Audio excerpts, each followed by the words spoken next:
Hello. Hello. How are you? I'm good. What's happening, dude? How are you? Anything, Oh. anything fun happening? I don't want to say really.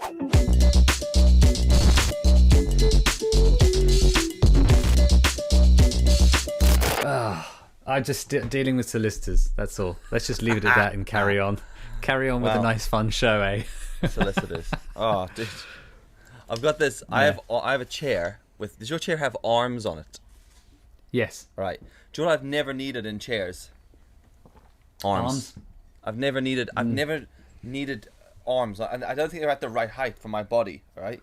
The only thing they do is cause me distress, because when I lean on my chair, it goes under my desk.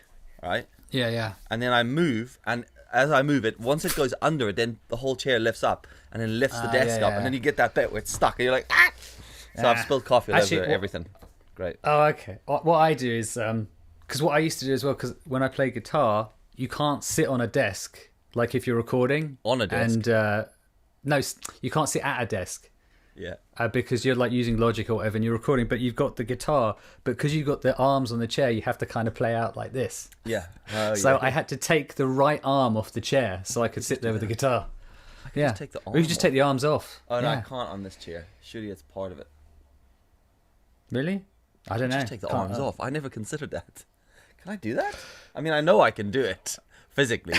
I'm just like, will the back not just snap? Hey, go. Oh, on the ground. What happened? He's armless. I know. Well, you could just go and buy a chainsaw. No, I mean, it's just a screwdriver. Yeah. They should be attached on the bottom, so you just unscrew them. They should just come off if it's like a standard office chair. I'm feeling the screws here. Like, big day for me. Big day. Pamela wakes up today and she says to me, it's a big day. Well, she didn't say anything to me, actually. It was only after we'd got up. She goes, I rolled over and looked at you today, and you were just lying there on your back, staring at the ceiling. Wide awake, just staring at the ceiling. Were you actually awake? Yeah, I was wide awake. I had been staring at the ceiling for about 20 minutes. Just lying around back, just looking at the ceiling. What? Doing what? Like, obviously staring at it, but like, were you thinking? Or just contemplating? Contemplating whether it was worth getting up ever again. I was. You have had a bad few days. I had such a dark day yesterday. Oh man. And when I have dark days, they're dark. Like, generally, I'm pretty happy-go-lucky. I'm angry a lot. Like, I get irritated by stuff, but generally, most stuff is like water off a duck's back with me. You know, like, I get pissed off at it, but it's gone pretty quickly. It's like dirty water on a duck's back, yeah? While it's there, the duck's like, fuck's sake, it's dirty. And then it's gone. And then I'm like, cool. But like, this week is just gone. So yesterday, I was sitting there, and I had one of those moments, right? One of those, and I messaged you about this yesterday, one of those client moments where we want to do something different. Yeah. You know, we want to be creative. Let's do something different. And then you got free reign, be creative. So I went away, had thoughts, scribbled stuff, drew sketches, come up with photos, like ideas where they were like multi-layered. In my head, that's like a Dylan montage. But you know, like with this really pumping music, there's you running up and down stairs, you know, picking up stuff, going writing. It's like, Dylan's got a montage. Yeah, pretty much. Dylan Osborne in a montage. Like a 1980s tune, pulling up big thick socks, I love it. All bunched up around my feet, just like and then you like lifting a 10k kettlebell, then like a 12 one, and then a 16. Cool ideas. I'd like actually drawn out like end photos and be like, right, what will it take to build this photo? And I'd written down the stage and be like, have to take these shots and I'll comp them and build them in Photoshop. I was just anyway. Then I got lost because I was struggling with resources now as if so I've got a home studio that I can work from. For the most part it's okay, but there's not a lot of moving space, so you just there's a lot anyone who works in like a home garage or something like this that's trying to do anything, you know, there's a lot of like banging your elbow and your head on things. It's like this wouldn't have happened in a studio. Yes, this wouldn't have. And then it's like you pull a bar out from it's stuck. This is too wide for this entire room, and there's just a lot of that combined with a lot. Anyway, I was a lot of back and forth, and then I needed bigger paper, like colored card, and normally that's a very easily accessible thing. I just go to a I stationery like shop, coloured card. buy Coloured large, card's like creative. A1, A0 size sort of coloured cards, and then I have a bit of fun with it. Of course, couldn't do that, so I was limited to the sizes that I had in the house, and had all the colours in the world, but small. Very restrictive, and then that was challenging me, and then eventually I was like, I just ran some ideas past the guys I was working with, being like, look, this is what I'm doing, this is what I'm thinking, and I was generally, the consensus was, oh, that's too creative. No. We want creative and different, but not really. We basically just want slightly different from what we have. And I was like, See, I have a question. Yeah. I have a question. Now, this is a bit of business savvy here. 'Cause you might say yes. Did you, when you quoted for this job and were told, let's just let Dyllon go crazy, did you charge for your all that stuff you've just done for the Dyllon montage? Yeah. Because you did. So you did all that work, and they went, actually, we just want it in red and green, and you went, oh, okay, creative, but you still charged for all that time and effort you spent. Probably not like the amount I should have. Well, no, but I did. I worked out like it was going to be an experimental project. So because it's quite a fun product actually. It was going to be it was an experimental product. So it wasn't just like a straight up day to shoot, day to edit kind of thing. It was like a mash of days, and it was like just trial and error, a bunch of stuff, go back and forth, throw some ideas back. But the problem was, like, I knew how long that job should take me to do. Yeah. But because of the current situation, it just took way longer for that initial creative process than it should have. And yeah, that's a real difficult one on that, because you're like, who's that on? And as far as I'm concerned, that's on me, because it's my mental battle. So I based it on what it should take me to do something, and it just dragged like a couple of days more than it should have, for me to get through simple shit, because I was just like struggling around it. But it's just one of those things I think we'll do forever. That idea of what is actually creative and different to someone, and what's creative and different to us, because creative and different to them might be the same thing that we do every single day. Oh, you just want the thing I do every day? Yeah. Oh, yeah, no problem. Okay, cool. Because when you say creative and different, I was basing that on what I do. Okay. Yeah. But then you see that you should be charging for that whole conversation, like between when they say we want creative and different, and then all the conversations that happen within that, you trial and erroring something, and then coming back to them, that should all be chargeable. And it kind of is within. I worked it all in, because I was like, this is going to be a bit of back and forth. So I had worked this in to the budget for this. So it's Anyway, it was just one of those, and I was just like, oh Christ, okay, is that what we're going to do? No problem. Let's fire those out. I wish you told me that 3 days ago. And I'm like, even my assumption list here failed. I'm like, okay, I need to adjust my questioning again. And I was like, oh God. You know what that is? It's the trouble. And I was saying this to Yasmin the other day, because I've been coming in. There's a few people like requesting my services, as it were, and I know, looking at the job they want me to do, I'm like, that is so easy for me. I'm on fire doing that kind of stuff. In fact, I could even offer more videos than they want, that kind of thing. Because generally with these videos, it's very simple. It's just a question of just getting it done effectively. But when someone looks and goes, well, you have X amount of things, and they go, but you want to charge that much? And you're like, well, yeah, it's because it's taken me 10 years of sitting around in editing programs to get that good at it, to do it at that level. But like, people go, it's just that I think people that generally work in an area where you get paid by the hour have a real tough time understanding that your value, when it's actually taken years and years and years of experience for you to get to that point. So it's like the reason for example, the reason you're paying me £5,000 for that 1 hour of my time is because I've spent the last 10 years being able to do that thing in that 1 hour, not the actual hour that you think should be about £20. And I always think it's a very hard thing to describe to people. Saying, no, the reason why I'm expensive is because I have years of experience and, endless amounts of gear, insurance, all that stuff as well. And I think sometimes people don't look into that. And I'm not saying specifically to the job you were talking about today, but I'm just saying in general. It's like, because with you, I know that a lot of the reason why your people like what you do is because of the creative side. So I'd argue that you're actually paying for, and this may sound horrible, but they're paying for your creativity, let's say, over your technical ability. Oh, definitely. And that is what huge. I try to push on people as well. Yeah. Most people come to me more for ideas, and I'll say that outright. Like, finesse is not my thing. And it's like, and do you know what is quite interesting? All right. Do you know if like you get a builder? Let's use a builder for. I mean, that is literally the easiest one to do. But say you get a builder to come down, and you're like, right, I need you to build an extension onto my garage, all right? And you're like double the size of it, kind of thing. And what do they need to do? So what do you get charged for in that? Well, you get charged for their, hourly. You get charged for their hourly rate to be there and do the job. Yeah. But then you also get charged for materials. Yeah. All right, and there's no question asked of those two charges.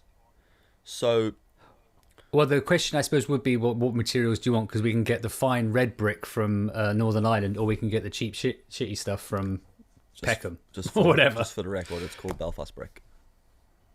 Oh, whatever. Oh, yeah, you know what I mean? That's actually a thing. As in, right? Is it? Yeah, Belfast brick. Oh, I thought so. So what I mean by that is, though, that when someone comes to us, we're just like, it's a data shoot, data edit. Or if you're just shooting, but it's like, is there a way, is our time and experience effectively like the time and experience that's gone into building bricks over the years, and you pay for them, you're paying for that. But I just wonder if there's an easier way. It's really hard because you want to kind of break it down so people understand it, but then the more you break it down, the more people pull it apart, and they're like, see, that's the problem. Can you think less when you do the job, so that you just do and don't think, and you're like, wow, you're not getting a discount. The thinking, but the thinking is the intangible part. Because what happens is if you break, this is why I tend to never break down anything on like an invoice, because what happens is you go, so it's £200 for the lights, £300 for the camera, £200 for the second camera, and they're like, well, we don't want to spend that much, so can you just get rid of the second camera? And that to me is like, when you start going, well, I can't do the job properly. Yeah. And I don't like people that charge per thing. It's like when you get me, unless and this isn't actually so much anymore because now the laws are changing. It used to be that I'd charge more for the drone, but now because the laws are changing, well, at some point when we come out of lockdown, that won't matter as much. So that just becomes part of your gear. But for example, I wouldn't charge extra to take the Ronin SC or the GoPro. Yeah. Because that's just part of my thing. So it's like, I am X amount a day and you get all of this, or you just get the one camera because that's all that's required. Yeah. But there's no difference between the two. But you see where the difference is like, with you, it's like the ideation side. Yeah. Yeah. Because, that's worth arguably a lot more, because you could have an amazing idea that could like get them so much ROI and massive like video on YouTube or whatever, super viral. Shot it on your iPhone with no audio. Yeah, totally. And you know what? I think that's one of the hardest things, actually. Yeah. Not even just to bill for and charge, but to do as well, because what is the price of an idea? What is the worth of an idea? Everyone's got a different concept of what that is. But what is one of the hardest things is when you do come up with an idea and it's something different, and it's something, it is something creative, and it is something a little bit more interesting, and then the process of that idea coming to life gets micromanaged. That's one of the hardest things. And then you get to a point like I said to Pamela recently, I said, when I lose interest in a project is when someone questions it. Yeah, when someone goes, because that's okay. There's this point, right? Like I am a very enthusiastic person, but that can go like that as well. Yeah. There's been times in the past where someone's been like, I don't know, like just someone's been like, right, we want to do a thing for our company, come up with some cool ideas. What do you think? And then you go away, you brainstorm, you come back, and you go, right, look, based on your target audience, the way the market's sort of changing and these social platforms, I think we could do this with this sort of copy, this kind of idea, this direction. And you're like, love that, absolutely love that. And I was like, cool, let's go for it. Now, this is what it's going to take. We can make this work, and I'll plan. And like, cool, right? And then you haven't even got into the point of getting the ball rolling after the idea, and you get an email going, we've been thinking about the idea. See that? See, the minute I read that, my 10% of my brain disengages 10% at a time. And it's just like, we've just been chatting about that idea. We were thinking, and I'm like, and I no longer care. Yeah. Because that is the beginning. I feel like going, every time you email me, we've been thinking, I'm going to add £100 onto the bill.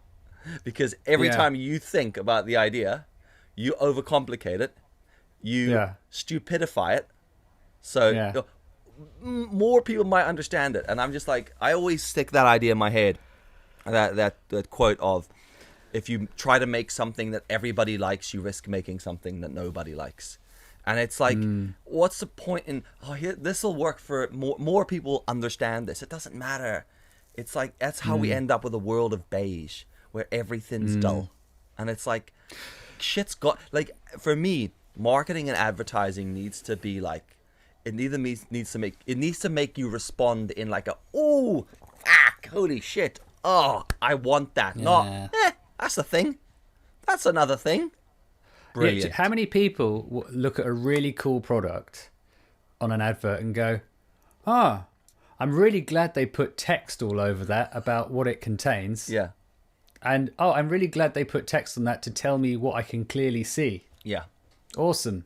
Yeah, I'm going to buy that. Yeah, there's a place for it, isn't there? I've always explained, like, as a designer, this drove me mad for years, where I was trying to explain to people, like, people's concept of what a 48-sheet outdoor billboard does. This idea that's like, right, so we're going to advertise our product, and we want to tell people, like, if this is the price of it, they can come online and get it from here. And I'm like, no. A billboard is just brand awareness, product awareness. You don't need the details. You want someone to see a billboard and 3 days later go, remember that thing we saw? We should get one of those. You don't want someone to be driving down the road, see a billboard, stop their car, get out of their car, walk up to the billboard and go, now look at all the terms and conditions. As the, hold on, and then walk off down the street, car abandoned in the street. Because people are like, I have legitimately, I worked with people before who thought like that people were reading a magazine, stopping what they were doing, and going onto the interwebs and buying. Now, there might be the occasion where someone does that, you know, the very rare occasion. But for the most part, and I'm not talking about like editorial or like detailed advertising. I'm talking about like full page advert, like for a product. Yeah. You know, it's like, you know, you remember what it is, and the advert could keep it stuck in your mind. It's like Super Bowl. How many, like, Super Bowl ads are like the pinnacle of it, because it's like, it's getting something stuck in your head, a concept of a product or a service, and you remember it, rather than going, here, lads, bring me the iPad over. 7-Up just advertised on the Super Bowl. I'm going to buy me a case. Yeah. Actually, did you see in the, you know when... How many people bought 7-Up right now? Probably, well, maybe one of the people that listens to this. I think 90% of the audience. Yeah. So, did you ever see that advert? You know when, what's their name? Harry and Meghan decided to go back to Canada, or to immigrate to Canada, and it was in one of the newspapers, and I believe it was either Air Canada or Visit Canada. They paid to have the advertising put underneath for their Visit Canada thing, below the article about Harry and Meghan, and it said, Visit Canada, have a getaway from the family.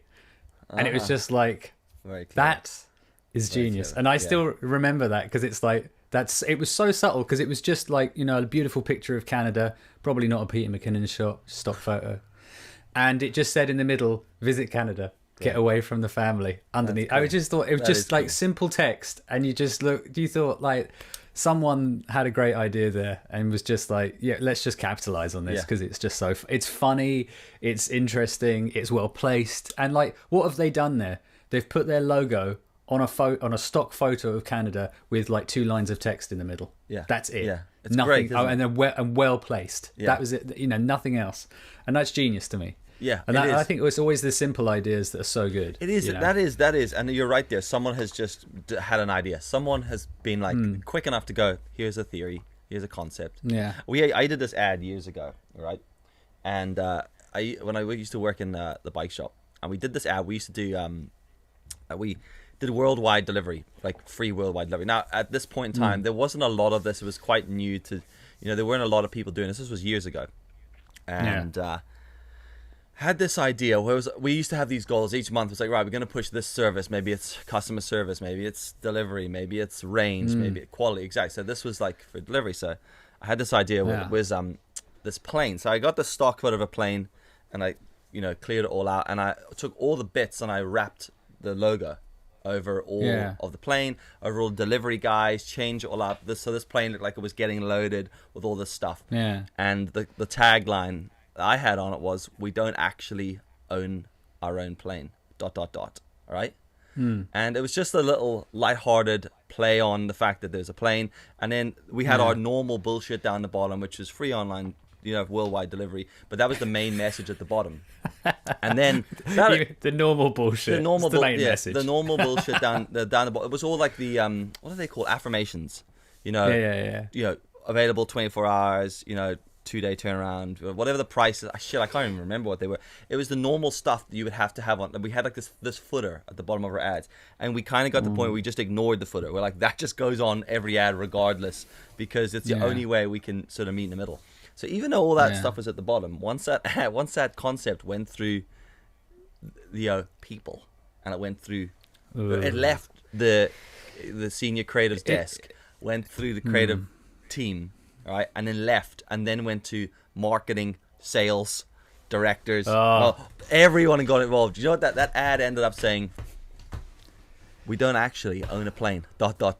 We're just trying to tell you that we do free worldwide delivery." And I was like,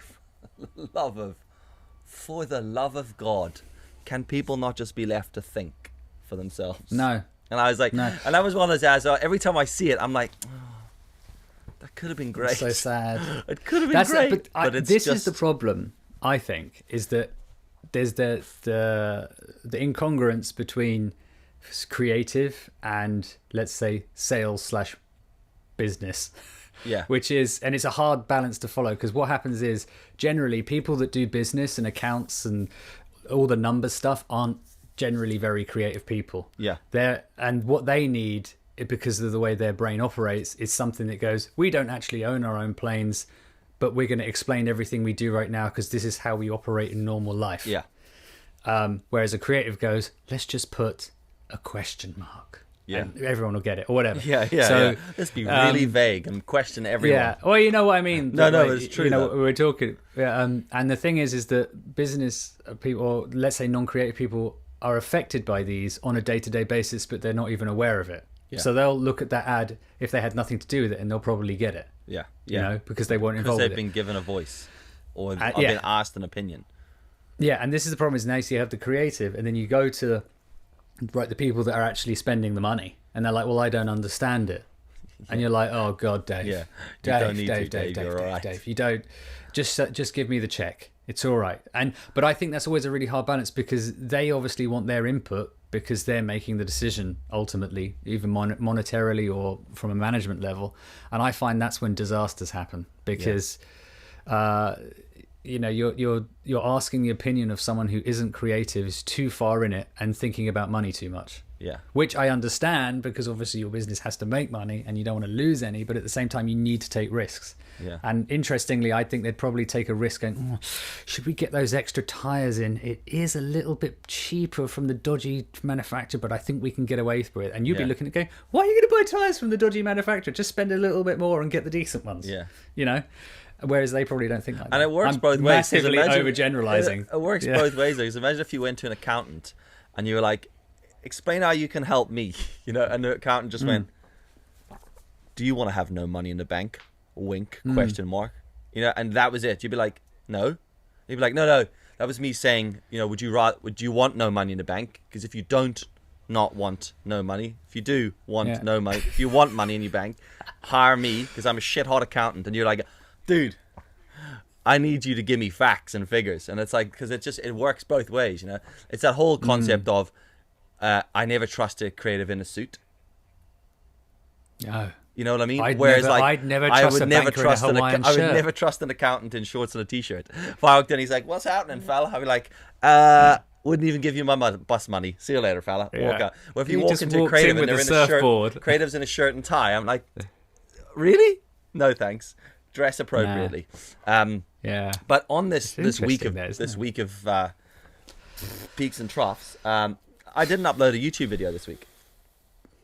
Oh, you know what? I thought something had been missing from my life. I had some ideas banging around my head, and then I kind of lost interest in one idea. Oh, one idea I had, and then I don't even get into it. Doesn't matter. And then don't say anything. Someone will do it. That's the thing. While I was thinking of it, long story short, I was going to photograph stuff in the house that's tiny, and then enlarge it and make it huge in the house. Right, and Photoshop it so it looks like it's in place, but it's massive, like real stupid shit. I had an idea Photoshop, for that. the freaking Photoshop Instagram page launches a competition yesterday. Hey, and they used literally a photograph of a camera made huge and a girl pretend to hold it. And I was like, mother fuckers. See, I've had this idea for ages because Yasmin hates spiders, and I wanted to get because we have generally reasonably big spiders in our house around autumn time, and I always wanted to get a photo of one, but then just adapt the size of the spider just slightly, so it's like that isn't an uncomfortably large spider, a plate, and you're like, and it's just a normal house spider, which is like about that big, what, about an inch diameter, and I just thought that would be so funny just to do that, and and you look at something and go, that's a really big knife on that table. Because you just because it wouldn't take much just to make it just that little weirdly bit big. So you'd look at it and go, that's a very, very big spider, or that's a very small cat. Yeah. Yeah.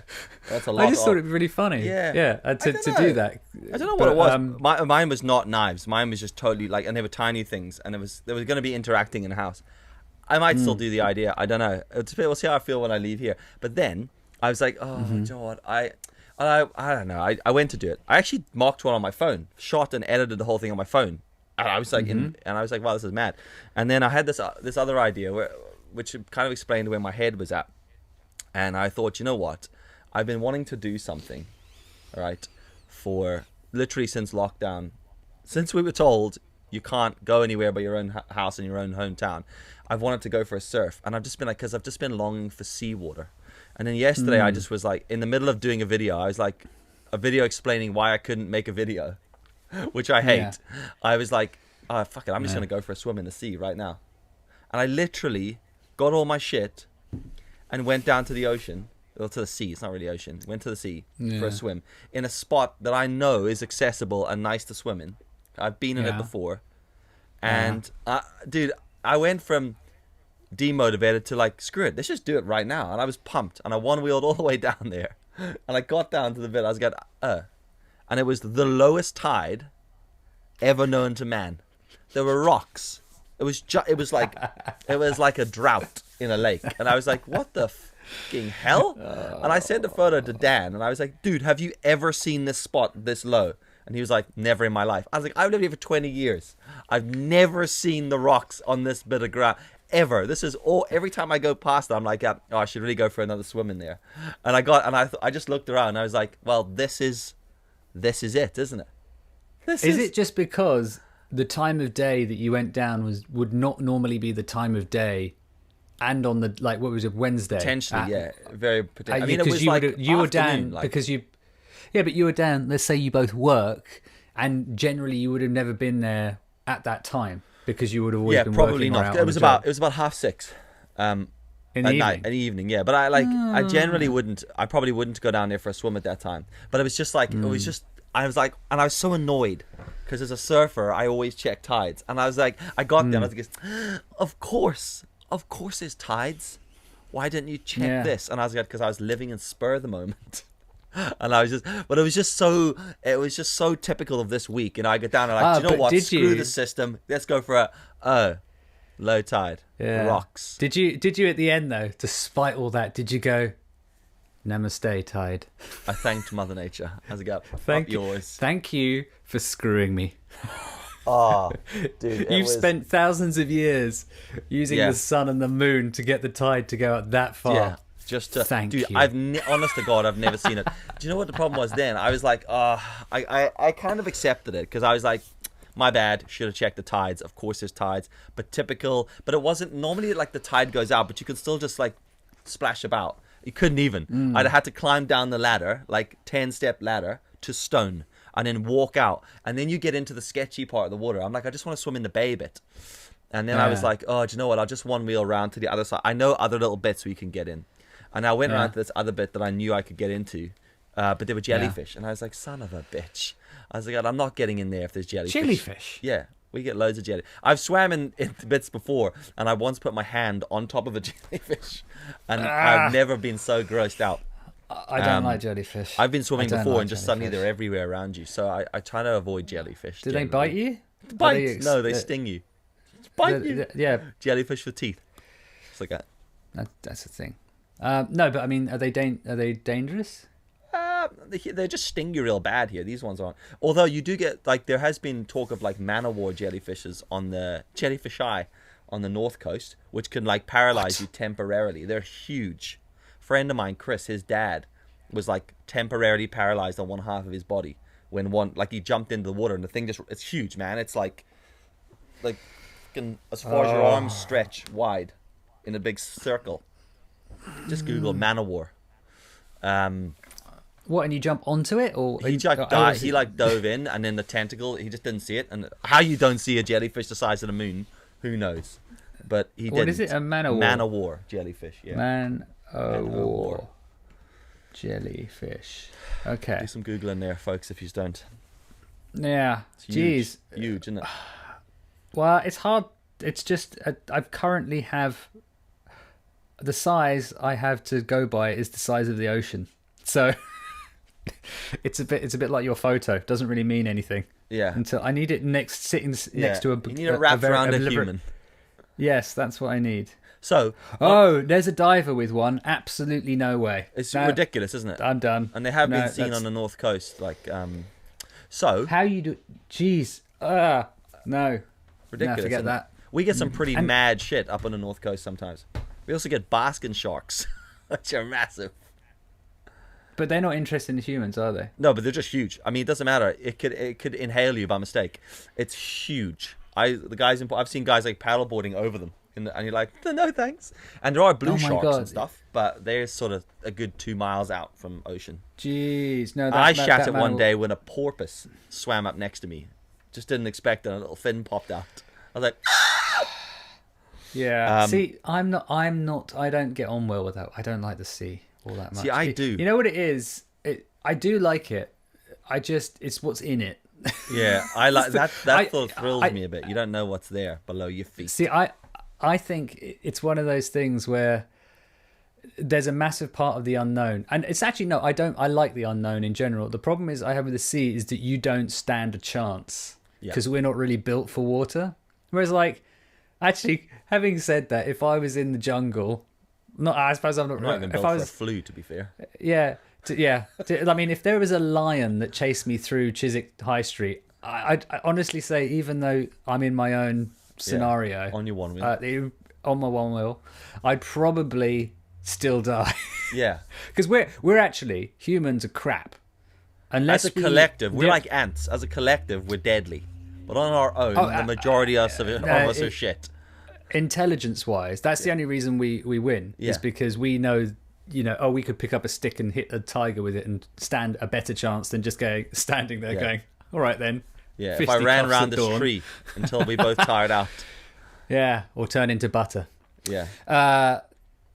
So we're crap anyway. That's the thing, is that because if you put us in a situation where we have no tools and let's say no clothes, you're naked in the desert and you have to fight against PUBG. Like a scorpion or a budgie, did you say, or a tiger, we're screwed. But you put us in. If I was naked in the desert fighting a scorpion, I tell you what, there'd be one hand over my package and the other hand just hitting it.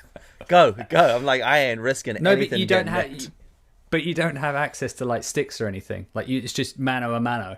Well, I've thought about this before with like with like dogs. If a dog attacked you, Mm-hmm. I'm like, could you fight? Like I've seen like some aggressive dogs before, and like you hear stories of dogs attacking kids, and I'm like, if a dog attacked the kids, can I like wrestle it into submission? Oh, talking of dogs Chihuahua, attacking kids, definitely. Yeah, kick it. Did you see that video? I sent you a video the other day. This came up on the internet of a monkey on a motorbike stealing a child. Do you know what? I meant to talk about that this, happened, and I don't even know if this is like, if it's real or not. If we should just talk about this now, or just delete this bit from the podcast and talk about this tomorrow. But let's talk. I've only got 5 minutes left on my card. For some reason, I'm shooting in 4K. So what are you saying? I have no idea. Let's chat tomorrow.